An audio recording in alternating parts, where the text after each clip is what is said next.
Hello, and welcome to this episode of Blockchain Bylines. My name is Nic Cary, co-founder and vice chairman of blockchain.com. You are about to listen to Celo, which is a open source blockchain building a regenerative digital economy that creates conditions for prosperity for all. And today we are joined by the co-founder and president of Celo, Rene. For those that don't know, we recently listed Celo inside the blockchain.com wallet. So I thought it'd be helpful if you could give us your best elevator pitch for Celo. We know we've got 90 seconds. We're riding to the moon Oof. in an elevator. What's the pitch? Yeah, look, so Celo is at this point a 5-year battle-tested chain. It's now an Ethereum Layer 2.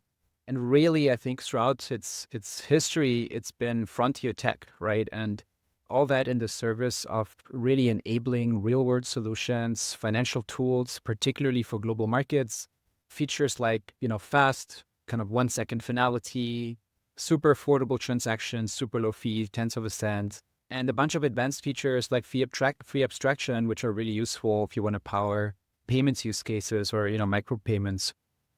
We also have the most kind of vast collection of non-dollar stablecoins, and that opens up a whole set of kind of interesting use cases, particularly in those global markets around commerce, payments, and how also business can interact with Web3. I'm sure we'll get into more of what that means from kind of a DeFi perspective and from a user perspective, but I would say, yeah, those are kind of the key highlights. Very cool. So if you had to summarize kind of what the gap in the market was that Celo filled, how would you describe that? Yeah, I think one early insight for us was that most people access the internet on a mobile phone, right? And I think that today, still very much the case around the world, yet a lot of what we build as an industry, right, is geared towards a desktop, someone having access to a computer. And with Celo, we early on made mobile a big focus because we really wanted all the great applications that we were kind of envisioning to work on even just a simple Android device. And that's led to a very rich ecosystem of really mobile-first applications. And we used to call them dApps. Now, we call them apps or mini apps. And that's been really exciting to see. If I take an example to kind of really illustrate it or highlight it, Opera, the company that makes browsers, launched a wallet within their Android browser that's become extremely popular across the African continent, over 7 million users already. And within that wallet, not only can people send very easily peer-to-peer payments between each other, just based on a phone number, but they can also use a lot of the really interesting Web3 applications, so-called mini apps that, you and I have come to love and over the recent months. And I think that's really exciting because I think it really brings a lot of the magic that I think some of us who've been early in the space been seeing to really regular people that don't really care whether it's blockchain or Web3 in the background, but it's just an experience that is something that they want to do anyway, and it allows it for them to be easier, cheaper, more convenient. I give an example to kind of bring it more to life. Dundo is a big music marketplace in Africa. I think over 1 million artists, kind of like a SoundCloud, Spotify type, platform for the African continent. And to date, when people wanted to kind of subscribe to their content, they had to make payments through mobile money, which, there's quite a hefty fee attached to that. And so now with MiniPay and the integration that they went live with, it's really just kind of one click. And I did it the other day. You can buy like a daily subscription for what's the equivalent of 2 cents. And that's really powerful. And it's one click away. There's no kind of hidden fees anymore. And it's such a better user experience. And I think that's sort of like ease of use for a lot of kind of these applications, and using stablecoins or, kind of using stablecoin kind of rails is something that I think we'll see a lot more in the coming years. That is probably one of the best use cases that I've heard of. So super low cost, and then basically almost micro transaction, which has been something that's been kind of heralded as a really key use case for digital assets. I didn't know about that platform, so thank you for sharing that. That's really cool. So let's continue on. I want to talk a little bit about this ecosystem for Celo. Talk to us a little bit about how you've grown developer support, and how can people get involved if they want to build something on top of Celo? Yeah, great question. So I think I'm most excited about a pretty recent initiative that we have that's called Proof of Ship, where it's really gearing a lot of our developer relations programs around teams, builders that are actually shipping projects that have kind of an impact and that drive sort of some kind of on-chain action. And that's really nice because it creates much more sort of urgency for someone to not just spend a lot of time planning and talking about an idea, but really try something out, get something in front of users and get feedback from those users. And based on that, kind of grow a successful application. And I think that's something where we see our role at Celo Foundation really to help people get their first 1,000 users and then from there scale up to get tens of thousands, hundreds of thousands of users. And for us, I think that's really our sweet spot. We want to empower a lot of small builders around the world to really build things for their communities and then connect them kind of to the right places to kind of create scale around those applications to be able to raise more money and kind of run more successful businesses. But I would say, I mentioned MiniPay. I think we're the leading kind of developer ecosystem right now on Farcaster. I just saw that the other day and I was really surprised because that's been pretty recent. But I think people appreciate just the ease of building on Celo, especially now as a layer 2, some of the unique features, all of the stable coins. And I think the other thing that sometimes gets a little bit maybe kind of overlooked is when you're building, right, the things that really matter is kind of composability. What other applications are already there? And on Celo, you have a lot of the, kind of blue chips, whether it's like the oracles from like Chainlink or kind of other DeFi kind of components, whether that's like your kind of Uniswap or Aave, right? And plugging into those, all that is kind of existing infrastructure that's native on Celo, including, like I mentioned, all the stable coins.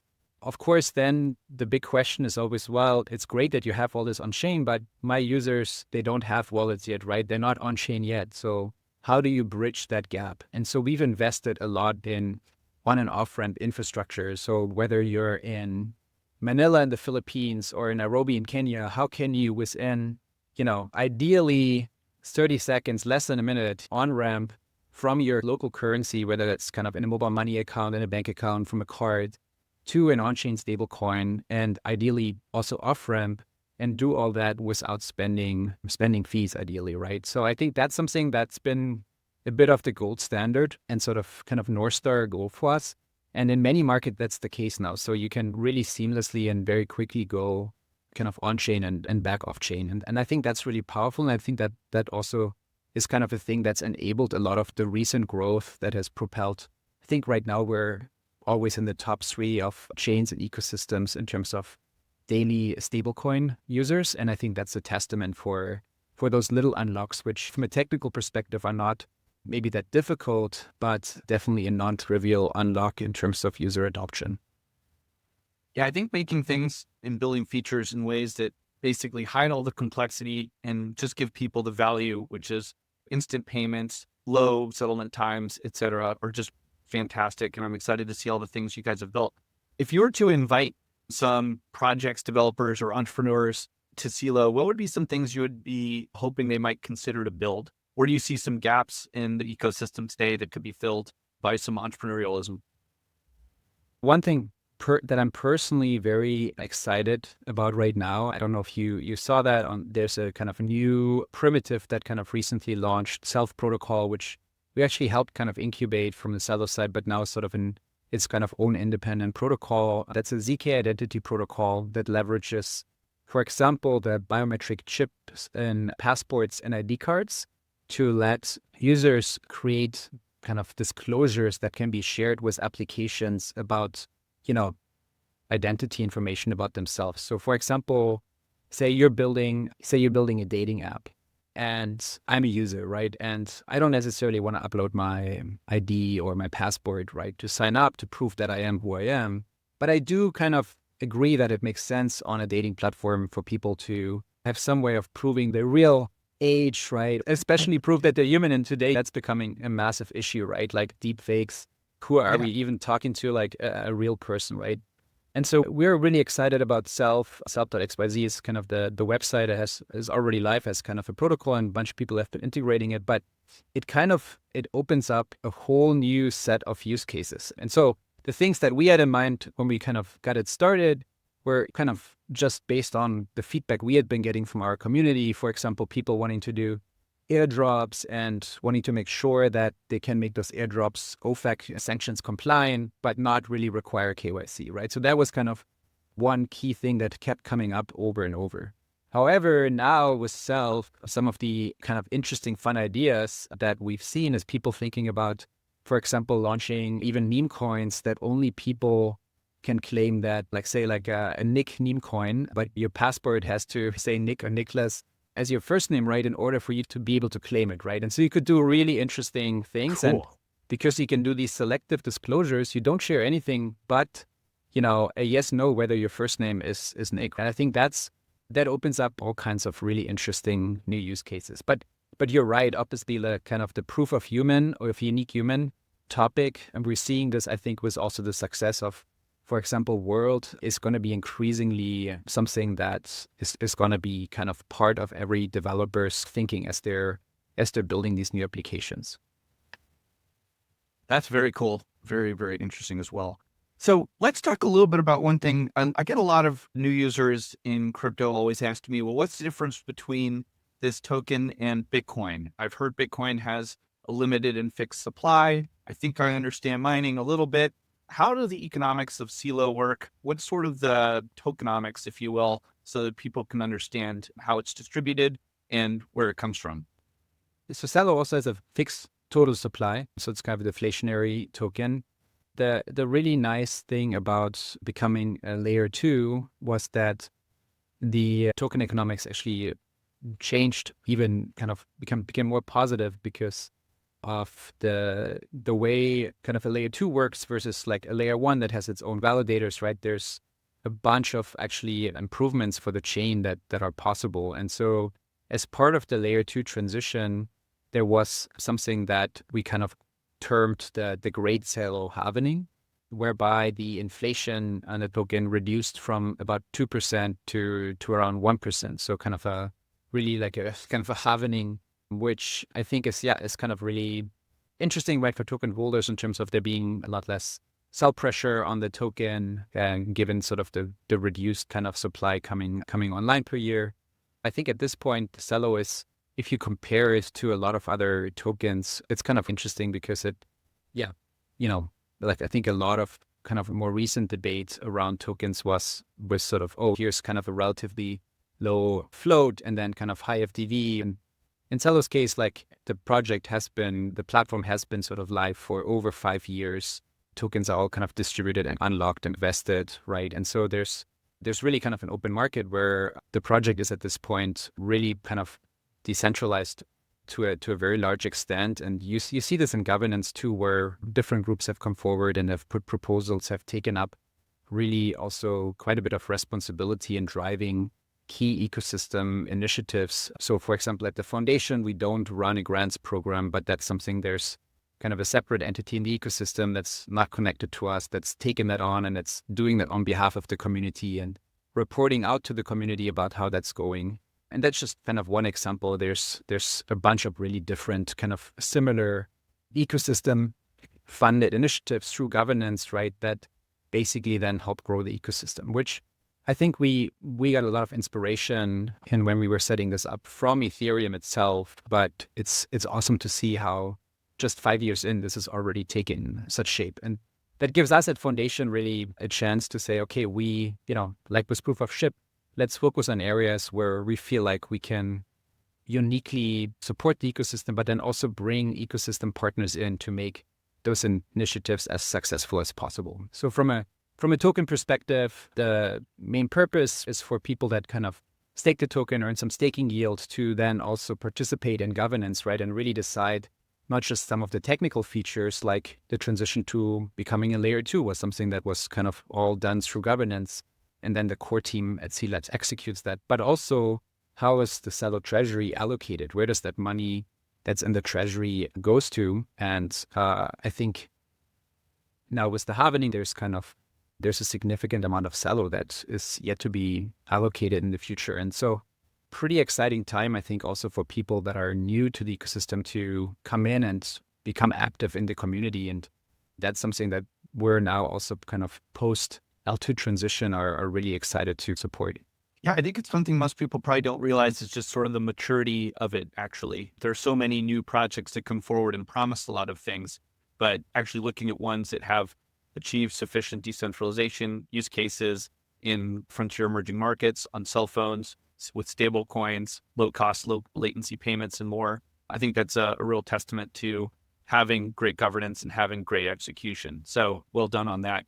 I'd love to hear maybe a little bit sort of peering into the future. What are some trends that you're really interested in broadly, and what sort of the roadmap look like and that the foundation is committed to over the next 12 months?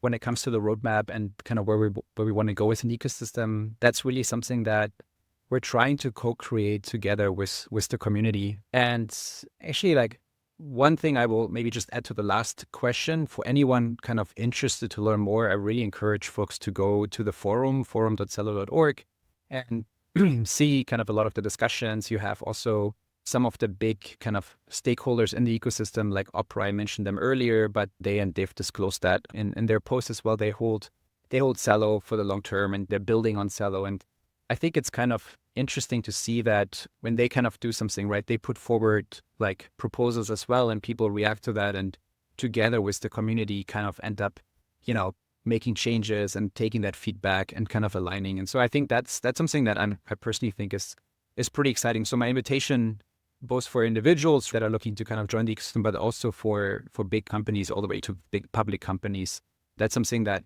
we're excited about and very happy to help people through.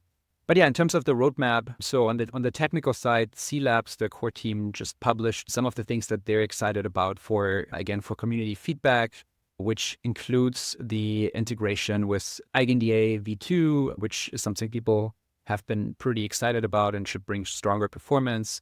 I think also there's quite a bit of excitement around in the broader Ethereum kind of ecosystem. And so definitely encourage people to take a look at the C Labs forum post to see where some of the technical, or what some of the kind of near-term technical changes are that the team is working on. But on the foundation side, maybe to spend a little bit more time there.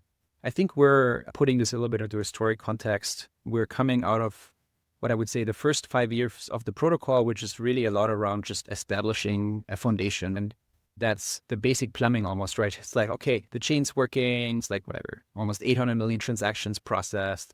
That's going really well. There's all the core infrastructure that I mentioned, like Chainlink, Uniswap, Aave stuff. All that is like everything that you would want is kind of there. And like if there's new stuff, great, that can come as well.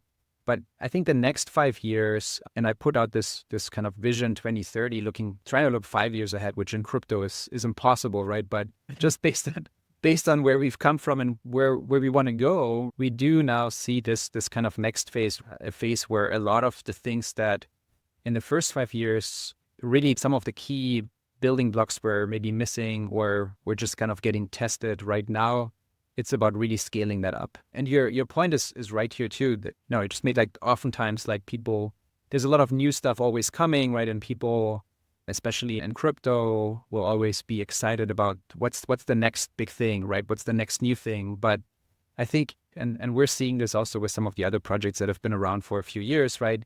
If you really want to kind of have very big impact, it takes time, it takes years, right? And so for us, it's quite exciting because over the next 5 years, we see that with all the things that Celo has kind of already achieved, it puts Celo in a unique position to really be an ecosystem that can bring $1 trillion regenerative economy on chain that can serve 1 billion people. And, at this point, these are not just kind of aspirational numbers we throw out there, but they're based on really kind of what we've been seeing in terms of a trajectory. And, take Opera as an example, where it's 7-8 million users right now on a product that's been integrated in one of their products, right? Kind of the Android browser. But now they're bringing this kind of product to all of their users, and they have more than 400 million active users around the world, right? So even them kind of executing on their path gets us kind of a big kind of way towards that billion user goal. So for us, really, it's kind of staying very focused on the areas that we're excited about, which I mentioned in the beginning. And that's a lot around financial access, a lot of the FX kind of stablecoin on-chain kind of ecosystem and sort of the app store that goes hand in hand with that kind of infrastructure of like really cool mini apps that are things that people want to use every day.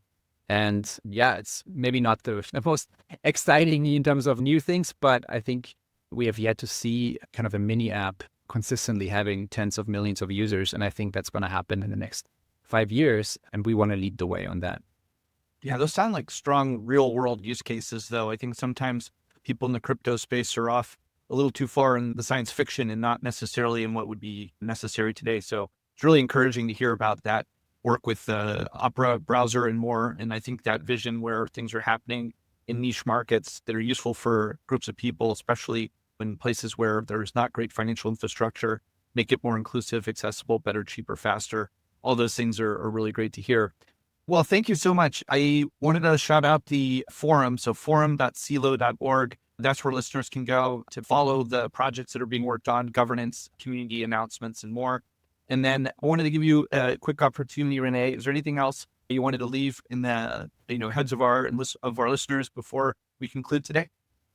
Yeah, absolutely. There's kind of like a bit of a conundrum that we've been thinking a lot about in our space, because to your point, we've been really focused on these real world use cases. And I think there's often sort of this, maybe even the stigma that like, oh, the money in crypto is made sort of in the casinos, right? Versus like with kind of the real world use cases around payments and like actually kind of the real world impact.